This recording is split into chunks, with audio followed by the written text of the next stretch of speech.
So I'm asking you today, who or what has damaged the United Kingdom? Do give me a call. It's 0344 499 1000.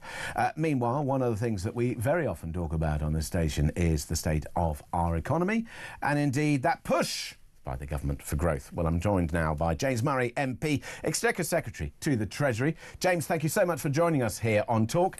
You've been in power now for 6 months. How's it going? Well, we've had a busy 6 months getting on with our plan for change to make sure we're laying the foundations to get the economy growing. The budget last year helped to fix the public finances and get economic stability back in our economy. And now we are determined to go further and faster at every possible stage to get the economy growing. And that's part of what the Chancellor is setting out today. The latest plans we have to unshackle the planning system, to declog the planning system to make sure we can get more homes built, drive economic growth, and that's the way we can make people across Britain better off. OK, I understand that. The rhetoric says one thing, the reality says another. You say fix public finances. As a direct result of that budget, Britain's debt is ballooning. The expense of that debt has gone up, which means that even if you were to get more money in from tax revenues, you're spending more on debt. Surely these policies have taken you in the wrong direction.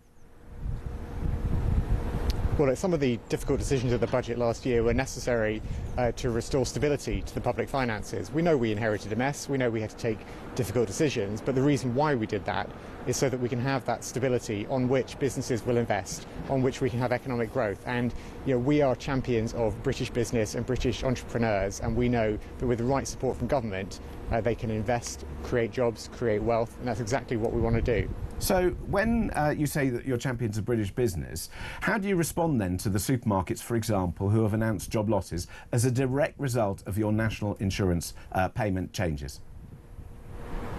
Well, we know that those decisions around employers' national insurance budget were one of the toughest decisions we had to take. They're not decisions we wanted to take, but we had to balance the books. But I think what businesses, whether they're supermarkets or any businesses looking to invest in the UK, need is economic stability. They need to know the public finances add up. They need to see our plan to get debt falling as a proportion of GDP as set out at the last budget. And that is why that economic stability is so important. But what our plan for change says is that we want to get the economy growing to make people better off, and we are going to be relentless in going further and faster, whether that's in terms of planning, regulations or any other tough decisions or the right decisions which have been ducked for far too long by previous administrations. We will take those decisions to get the economy growing. OK, you say that. Does that mean that you support a third runway at Heathrow? I'm not going to speculate on that decision, but the Chancellor's made very clear that we want to take the right decisions, even where they've been ducked by previous administrations, to help support economic growth. And airports and the airline industry play a really important role in economic growth. We want to work with them and support them to grow. And as the Chancellor said, there are decisions which have been ducked for far too long, and the answer can't always be no. And when there are competing priorities, growth is going to come first for us as a government. So when you say growth comes first, then why are we closing things like Grangemouth, the refinery, which produces airline fuel? The airline industry says that it's important. The industry, the oil and gas industry, says it's important. But then you have ministers who are hell-bent on pursuing some kind of net zero policy. A lot of people would question and say your actions indicate one direction of travel, your words another. Well, a lot of the investment in energy security is actually about economic growth as well. So making sure that we are energy independent as a nation, making sure that we have greater energy security, bringing down bills for businesses and for households, that helps drive economic growth. So the missions that we have to improve our energy security supports our mission for economic growth, which is all part of our plan for change. So actually the effort to improve our energy supply helps to boost growth, which again comes back to our central point here. Growth has to come first. We want to make sure the economy is growing, which makes people better off, puts more money in people's pockets.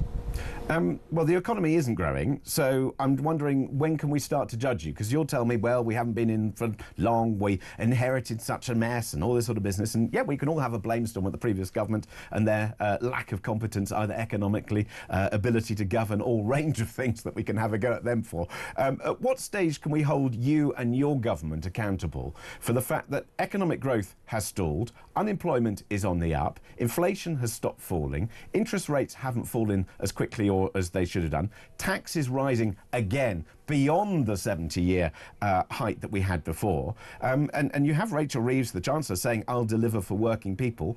When?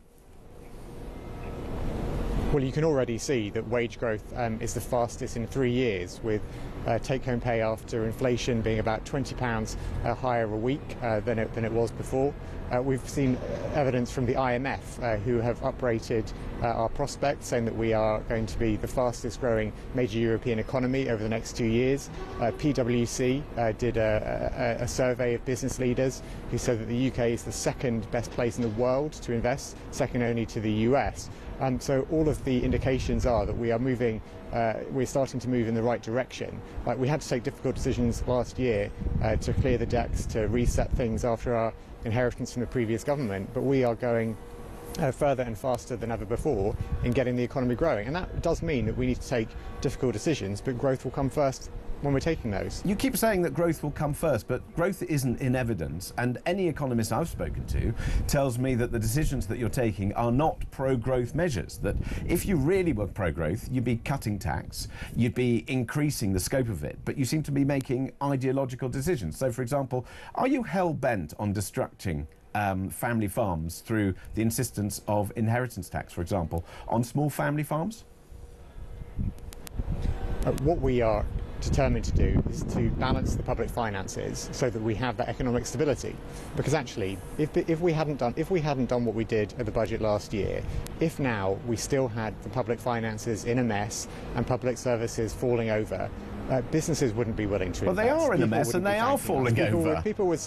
People would say, why didn't you take those decisions you needed to up front to get the public finances back in order, to get public services back on their feet? We took those decisions last year. That provides the stability, the basis on which we can boost investment and growth, and that is what we've done. And the decisions we're taking now show our determination to go further and faster at every turn to get that growth up. Rachel Reeves says, I'll deliver for working people. I'm trying to understand what a working person is. I don't feel as if I'm being delivered for. Maybe I'm not a working person. But I'm trying to establish, if you like, what working people... Do you pay income tax? I do. Right, so the income tax has not gone up the last budget. We committed not to increase any of the rates of income tax. Yeah, but nor are the tax bands. So if you get the wonderful pay rises that you say that you have, you might fall into the next tax band because you haven't moved them. So in effect, you've increased tax by stealth, which is what a lot of people would say. But if you're really looking for people to come and reverse and change, Rachel Reeves has possibly indicated a U-turn on doing, on having sort of, I don't know, encouragement for people to come to the UK on non-doms, for example. She's doing a U-turn on that because she's realised that 10,500 people who are very wealthy have left the country and maybe we shouldn't be encouraging them to leave. She's done a U-turn on that. Do you think she should do a U-turn on some of the other measures that are so damaging to the economy? Well, in relation to the measures on non-DOMs, we have decided to remove the non-DOM status from the tax system to make sure that people make a fair contribution to the UK when the UK is their home. But we're also listening to the non-DOM community and making sure that we make amendments where necessary to make the system clearer and more generous and to make sure it works as well as it possibly can. And the changes which we're proposing provide clarity and certainty for some of those affected and make it more generous encouragement for people to bring money into the UK to invest. So it supports our mission around economic growth, which is the very top of our plan for change, and that's what we are focused on doing in all the decisions we take. Well, I hear that you're listening to those non-DOMs. I genuinely hope that you're listening to the farmers up and down the the country who are tearing their hair out at these changes, and I genuinely hope that you're listening to the charities and the organisations who are tearing their hair out at the changes that you've made to some of the tax bands that are either going to put them out of business or put them in terrible, terrible difficulty. And there's dash for growth that somebody's will, I don't know, take some economic lessons and maybe make some changes, but we can live in hope. I know that you have to go elsewhere. I appreciate your time. James Murray, MP, Treasury Minister, thank you very much indeed for joining us here on Talk.